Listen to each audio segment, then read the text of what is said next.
वो कमाल का योद्धा था।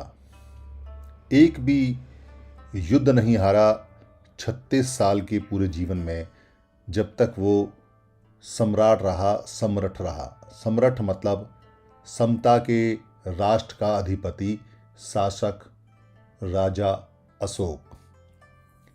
ये बात है लगभग ईसा के पैदा होने से 269 से और 232 साल के बीच, लगभग 36 साल उसने राज किया।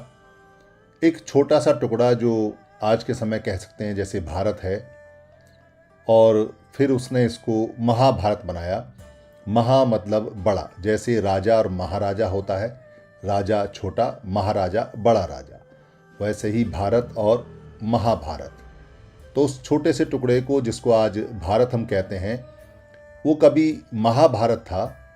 पूरा का पूरा आज के समय का पाकिस्तान, अफगानिस्तान, नेपाल, बांग्लादेश, भूटान, बर्मा यानी म्यांमार, लगभग 52 लाख किलोमीटर का सबसे विशाल एरिया, जो पूरी दुनिया में अब तक का सबसे बड़ा राज्य स्टेट कहा जा सकता है, वो उसने खुद बनाया। उसका रचयिता यानी महाभारत का रचयिता खुद अशोक ही रहा है।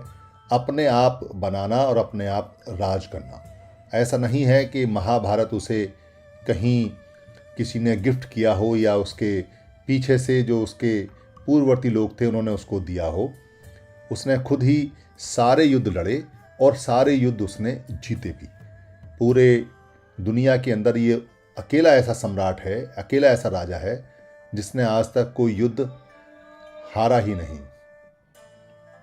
बाद के दिनों में जब कलिंग से युद्ध हुआ, तो कलिंग के युद्ध में जब उसने देखा कि बहुत सारे लोग मारे गए, तो उसका मन युद्ध से अपने लोगों को मारने से हट गया।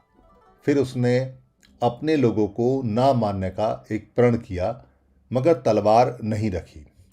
और पूरी की पूरी दुनिया में जहाँ तक भी उसका राज्य था, वहाँ उसकी सेनाएं मुस्तैद खड़ी रहीं, तलवारें लेकर खड़ी रहीं। वो कभी अपने पद से धम्म को अंगीकार करने के बाद हटा नहीं। जो एक राजा का कर्तव्य होता है वो उसने पूरी तरह से निभाया। प्रजा को अपनी प्रजा माना और समानता के आधार पर उसने सारे राज्य में सुख और शांति स्थापित की।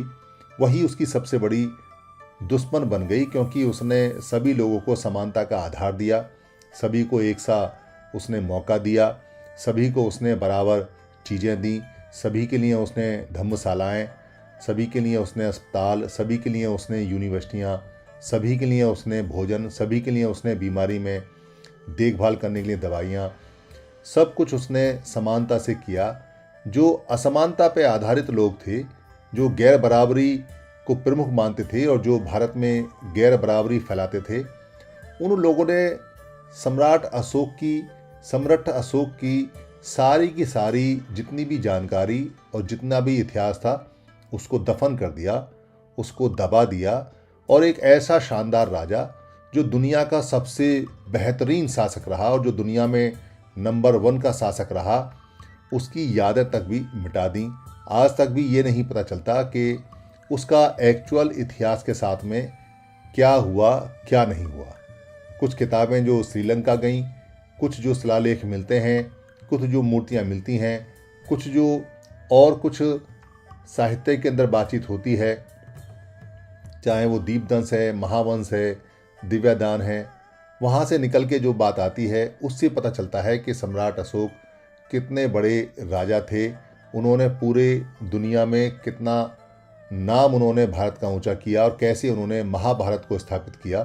दरअसल महाभारत यही असली महाभारत है और वही महाभारत के राजा रहे हैं।